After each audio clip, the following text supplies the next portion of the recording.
Breaking news చూస్తున్నాం. TPCC కొత్త అధ్యక్షుడి నియామకం, మంత్రివర్గ విస్తరణపై కసరత్తును కొలిక్కి తెచ్చేందుకు కాంగ్రెస్ అధిష్టానం ట్రై చేస్తుంది. సీఎం రేవంత్ రెడ్డి నేతృత్వంలోని రాష్ట్ర నాయకత్వం ఢిల్లీలో పార్టీ పెద్దలతో సమావేశమయ్యారు. ఏఐసీసీ ప్రధాన కార్యాలయంలో మల్లికార్జున ఖర్గే, రాహుల్ గాంధీ, కేసీ వేణుగోపాల్, దీపాదాస్ మున్షీలతో CM Revanth Reddy, deputy CM Mallu Bhatti Vikramarka, మంత్రి ఉత్తమ్ కుమార్ రెడ్డి సుమారు గంటకు పైగా సమావేశమై చర్చించారు. ఈ ఉమ్మడి మీటింగ్ తర్వాత పార్టీ పెద్దలు నలుగురు, రాష్ట్ర నాయకులు ముగ్గురుతో విడివిడిగా కూడా మాట్లాడి వారి అభిప్రాయాలను తెలుసుకున్నట్లు టాక్.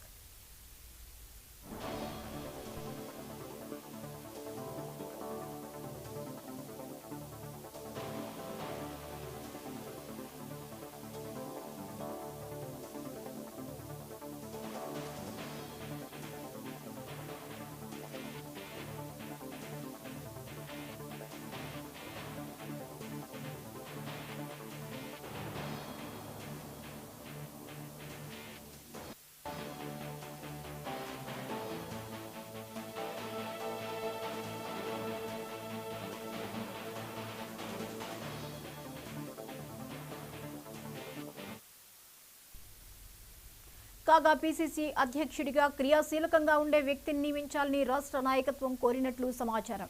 ఆ తర్వాత రాత్రి మరోసారి కేసీ వేణుగోపాల్, మల్లికార్జున ఖర్గేలతో రేవంత్, భట్టి, ఉత్తమ్ కుమార్ వేర్వేరుగా సమావేశమయ్యారు. పీసీసీ అధ్యక్ష పదవి నిర్ణయాన్ని బట్టి మంత్రివర్గ విస్తరణలో సామాజిక కూర్పులు ఆధారపడి ఉంటుందని పేర్కొన్నట్లు తెలుస్తుంది. 2-3 రోజుల్లో పీసీసీ అధ్యక్షుడి ఎంపిక చేసిన అనంతరం మంత్రి పదవులకు పేర్లు ఖరారు చేసే అవకాశం ఉందని తెలుస్తోంది. రాష్ట్రంలో గత ఏడాది డిసెంబర్ 7వ తేదీన కొలువుదీరిన మంత్రివర్గంలో 12 మందికే పదవులు దక్కాయి. మరో 6గురికి చోటు కల్పించే ఛాన్స్ ఉంది. ఆశావహుల నుంచి ఒత్తిడి పెరుగుతుండటంతో సామాజిక వర్గాల మధ్య సమతౌల్యం పాటిస్తూ ఒకేసారి పీసీసీ అధ్యక్ష నియామకం, మంత్రివర్గ విస్తరణ పూర్తి చేయాలని పార్టీ అధిష్టానం ఆలోచిస్తున్నట్లు సమాచారం.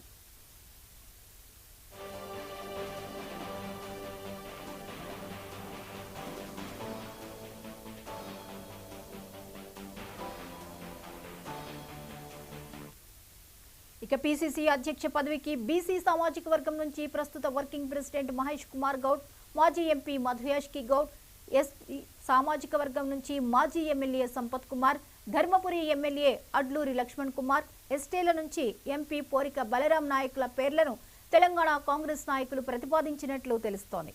6 మంత్రి పదవుల్లో ప్రస్తుతం 4 భర్తీ చేసి మిగిలిన 2 అలాగే ఉంచాలని ప్రాథమిక అభిప్రాయానికి వచ్చినట్లు టాక్.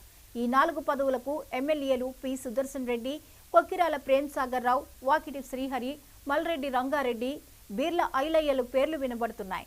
విస్తరణలో కాంగ్రెస్ హైకమాండ్ ఎస్సీ, బీసీ వర్గాలకు ప్రాధాన్యం ఇవ్వొచ్చని సమాచారం.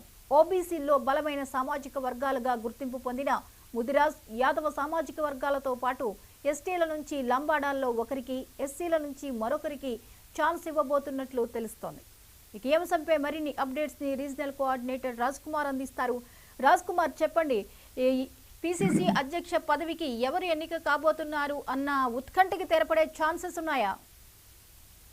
జ్యోతి, ఏదైతే నిన్న ఢిల్లీలో కీలక సమావేశం నిర్వహించడం జరిగింది సోనియా గాంధీ నివాసంలో, దీనికి సంబంధించి ఇప్పటికే తెలంగాణ రాష్ట్ర ఇన్ఛార్జి వ్యవహార దీపాదాస్ మున్షితో పాటు ముఖ్యమంత్రి రేవంత్ రెడ్డి, బట్టి విక్రమార్క, అదేవిధంగా అందరూ అంటే పాల్గొని కూడా పీసీసీ చీఫ్ నియామకం దాదాపు ఒక కొలిక్కి వచ్చినట్టు కూడా తెలుస్తా ఉంది. ఎందుకంటే బీసీ సామాజిక వర్గానికి ఇస్తే చాలా బాగుంటుంది, అంటే రాజకీయంగా కావచ్చు, అదేవిధంగా సామాజిక కోణంలో కూడా అన్ని అంటే కాంగ్రెస్ పార్టీ బలోపేతానికి ఎంతో మేలు జరుగుతుందని కూడా బీసీ సంబంధించినటువంటి వ్యక్తికే ఇచ్చే అవకాశాలు ఎక్కువ అని కూడా తెలుస్తా ఉంది. అదేవిధంగా ఈ పోటీలో మాత్రం మధుయాష్కి గౌడ్, అదేవిధంగా మహేష్ కుమార్ గౌడ్ కూడా ఉన్నారు. దీనికి సంబంధించి వీరిద్దరిలో ఎవరి పేరు ప్రకటిస్తారా అనేది మాత్రం వేచి చూడాలి. హైకమాండ్ వద్ద తమ ఇద్దరి అంటే బలబలాలు కూడా వివరించడం జరిగింది. సీనియర్ నేత అని ఇద్దరు సీనియర్ నేతలే అని చెప్పుకోవడం జరిగింది. కాంగ్రెస్ మొదటి నుంచి కూడా కాంగ్రెస్ కి సేవ చేస్తూ ఉన్నామని కూడా తెలుస్తా ఉంది. అయితే ఈ పీసీ చీఫ్ 2 రోజుల్లో మాత్రం ప్రకటించే అవకాశం ఉందని కూడా తెలుస్తా ఉంది. ఎవరిని ప్రకటిస్తారనేది మాత్రం ఇంకా వచ్చే వరకు కూడా ప్రకటన వచ్చే వరకు కూడా వేచి చూడాలి. అదే విధంగా ఎప్పటి నుంచో కూడా మంత్రివర్గ విస్తరణ పనులు, మంత్రివర్గ విస్తరణకు సంబంధించినటువంటి కొన్ని అంశాలు జరుగుతా ఉన్నాయి. ఎలాంటి పరిస్థితులలో 4 మంత్రి పదవులకు ఈసారి గెట్టు ఖరారు కానున్నట్లు కూడా తెలుస్తా ఉంది. దీనికి సంబంధించి నిజామాబాద్ జిల్లా నుంచి సుదర్శన్ రెడ్డి, రంగారెడ్డి జిల్లా నుంచి మాల్రెడ్డి రంగారెడ్డి, అదేవిధంగా మక్తల్ ఎమ్మెల్యే అయినటువంటి శ్రీహరి ఇట్లా ఉన్నారు. అంటే అదే విధంగా మంచిర్యాల నుంచి ప్రేమ్ సాగర్ రావు కూడా వీళ్ళ కన్ఫర్మ్ అయినట్టు కూడా తెలుస్తా ఉంది. వీళ్ళని ప్రకటించడమే తర్వాయని కూడా తెలుస్తా ఉంది. ఇలాంటి పరిస్థితులలో అంటే కాంగ్రెస్ నామినేటెడ్ పదవులు కూడా దాదాపు అంటే మిగిలినవన్నీ పోస్టులు కూడా కాంగ్రెస్ నుంచి ఎప్పటి నుంచో కాంగ్రెస్ పనిచేస్తున్నటువంటి లీడర్లకు కేటాయించాలని కూడా సీనియర్ నేతలు చెప్పడం జరిగింది. వారికే వచ్చే అవకాశాలు ఎక్కువ అని కూడా తెలుస్తా ఉంది. కానీ మొత్తానికి పదవులు మాత్రం అన్ని భర్తీ చేసే అవకాశం ఉంది. ఇటు మంత్రివర్గ విస్తరణతో పాటు పిసిసి చీఫ్ ఎంపిక, అదే విధంగా నామినేటెడ్ పదవుల ఎంపిక, ఇవన్నీ కూడా దాదాపు ఢిల్లీ పెద్దలు కూడా గ్రీన్ సిగ్నల్ ఇచ్చినట్టు తెలుస్తా ఉంది. ప్రకటన ఎప్పుడు వస్తుందని కూడా చూస్తా ఉన్నాం. Right, thank you Raj Kumar.